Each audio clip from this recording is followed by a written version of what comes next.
Champions ট্রফিতে শিরোপা জিততে এসে পাকিস্তানের সাথে পয়েন্ট ভাগাভাগি করে দেশে ফিরতে হচ্ছে টাইগার বাহিনীকে। অথচ ট্রফির উদ্দেশ্যে দেশ ছাড়ার আগে কাপ্তান শান্ত মহাদম্বে বলেছিলেন, চ্যাম্পিয়ন হতে পাকিস্তান যাচ্ছি। তবে শান্ত ব্রিগেড দেশে ফিরছে সান্ত্বনা পুরস্কার নিয়ে। চ্যাম্পিয়ন্স ট্রফিতে টাইগারদের মিশন শেষ। টানা 2 হারে আগে ছিটকে গিয়েছিল বাংলাদেশ। আজ পাকিস্তানের বিপক্ষে নিয়ম রক্ষার ম্যাচ ছিল অন্তত একটি জয়ের শেষ সুযোগ, কিন্তু সেটাও পরিত্যক্ত।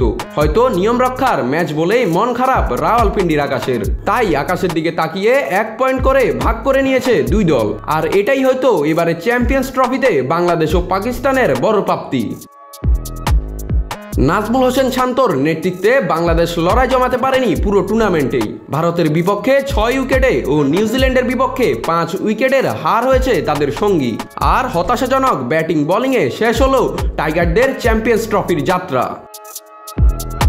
তবে হতাশার মাঝেও শান্ত বাহিনী দেশে নিয়ে ফিরছে সান্ত্বনা পুরস্কার। আইসিসির ঘোষিত প্রাইজ মানি অনুযায়ী 7ম ও 8ম স্থানে থাকা দল পাবে $1,40,000, সাথে অংশগ্রহণ বাবদ আরও $1,25,000। সব মিলিয়ে বাংলাদেশ ইতোমধ্যে পেয়েছে প্রায় 3 কোটি টাকা। আজকের ম্যাচটি জিতলে আরও যোগ হতো 41 লক্ষ টাকা, কিন্তু বৃষ্টি দিল না সেই সুযোগ।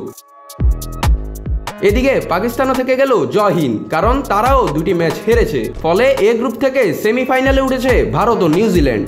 আর Pakistan Bangladesh brothers in arms হয়ে ফিরছে একসঙ্গে। নাত রাহুল, নিউজ না স্পোর্টস।